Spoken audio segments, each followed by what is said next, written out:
হাটে বিপুল সংখ্যক গরু রয়েছে, তবে এখনো সেভাবে ক্রেতা নেই। বেলা বাড়ার সাথে সাথে ক্রেতা বাড়ার আশা করছে পশু বিক্রেতারা। রাজধানী মিরপুরে ইস্টার্ন হাউজিং হাট বিপুল গরু উঠেছে। ব্যাপারীরা কয়েকদিন ধরে এলেও ক্রেতার তেমন একটা সাড়া নেই। যারা এসেছে দাম করছে, জুমার নামাজের পর হাট জমে উঠবে বলে মনে করছেন সংশ্লিষ্টরা। এ হাটে ডেটল হাইজিন সেন্টার রয়েছে, যেখানে হাটে আসায় স্বাস্থ্য সুরক্ষার সহযোগিতা করা হচ্ছে। রয়েছে হাত ধোয়ার ব্যবস্থা এবং বিশুদ্ধ পানির বুথ।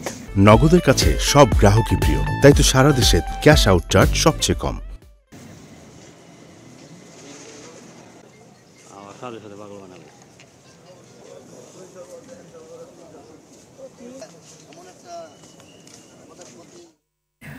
দর্শক, এই মুহূর্তে রাজধানী মিরপুর ইস্টার্ন হাউজিং পশুর হাট থেকে সরাসরি যুক্ত হচ্ছেন সহকর্মী আর বাদল। কতটা জমে উঠল পশুর হাট, আর কেমন দেখছেন দরদাম আর বেচাকেনা? মিতু, হাটে প্রচুর গরু রয়েছে। শুধু এই হাট না, রাজধানীর অন্যান্য হাটগুলোতেও প্রচুর গরু রয়েছে। আমি গতকাল রাত থেকে দেখেছি, যেখানে হাটের একটা মূল গুন্ডি থাকে, এটি পেরিয়ে প্রায় আধা কিলো 1 কিলো পর্যন্ত গরু ছড়িয়েছে। এত গরু রাজধানীতে এসেছে, কিন্তু হাটগুলোতে সেরকম ক্রেতা আমাদের চোখে পড়েনি। আমি যে হাটে রয়েছি, এই হাটেও প্রচুর গরু রয়েছে এবং যারা বিক্রেতা তাদের সাথে কথা বলেছি, তারা 2-1 দিন আগে থেকে এসেছে, কিন্তু তাদের এখন পর্যন্ত কোনো ক্রেতার দেখা মেলেনি। এই হাটে ডেটল হাইজিন সেন্টার রয়েছে। আমরা একজন কর্মকর্তার সাথে জানতে চাইবো যে ডেটলের পক্ষ থেকে আসলে আপনারা কি ধরনের স্বাস্থ্য সুরক্ষার ব্যবস্থা দিচ্ছেন। জি, ধন্যবাদ। আসলে ডেটল আমাদের যে সামাজিক উদ্যোগ, এটারই অংশ হিসাবে আমরা এই কোরবানি হাটে এসেছি ইস্টার্ন হাউজিংয়ে। আমাদের মূলত উদ্দেশ্য হচ্ছে হাটে আসার যে অভিজ্ঞতা, সেটাকে একটা পরিবর্তন আনা মানুষের মধ্যে। আমরা জানি হাট মানেই কাদা, এখানে ময়লা, অনেক জীবাণু থাকবে এবং মানুষ আসবে, এখানে অনেক ধরনের সুযোগ সুবিধা যেটা থাকে না।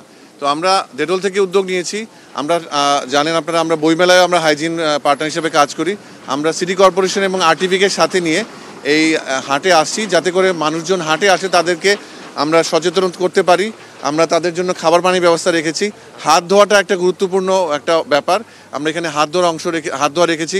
কাদা থাকে, এখানে পা ধোয়ার ব্যবস্থা আছে, যাতে করে মানুষ এসে এখানে থেকে বাসায় জীবাণু না নিয়ে যায়। এবং ওভারঅল মানুষের মধ্যে হাটের যে আসার অভিজ্ঞতা, সেটাকে যাতে একদম পরিবর্তন করা যায়, মানুষ যাতে একটা সুরক্ষিত, জীবাণুমুক্ত, একটা সুন্দরভাবে এখানে এসে কোরবানির পশু কিনতে পারে, বাড়িতে নিয়ে যেতে পারে, সেটা চেষ্টা করাই ডেটলের পক্ষ থেকে আমাদের উদ্যোগ। এই জন্য এই উদ্যোগ। ধন্যবাদ আপনাকে। আশা করি আপনাদের এই প্রচেষ্টা অব্যাহত থাকবে। আমরা একটু গরু দেখাতে চাই। এই হাটে বিপুল পরিমাণ গরু রয়েছে। দেখছেন যে একেবারে শুনশান অবস্থায় এরকম একটা পরিবেশ, গরু শেড়ে বাঁধা রয়েছে এবং যারা খামারি তারা এখানে গরুকে খাওয়াচ্ছেন, নিজেদের খাওয়া দাওয়ার ব্যবস্থা করছেন।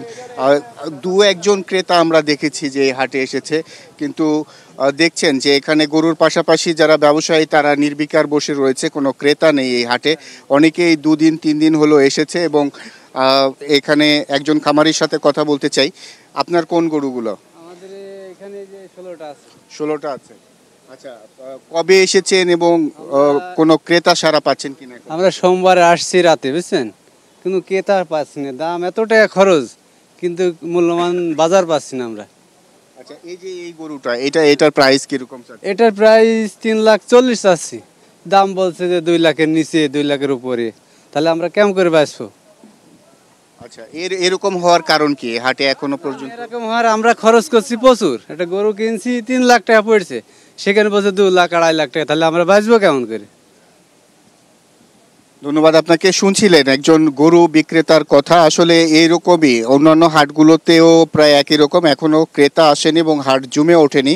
তবে তারা আশা করছেন, যেহেতু আজকে শুক্রবার এবং জুম্মার নামাজের পরে ক্রেতারা আসবেন এবং দরদাম করে হয়তো তাদের যদি চাহিদা মতো মিলে, সেই ক্ষেত্রে তারা এই বিক্রি করবেন।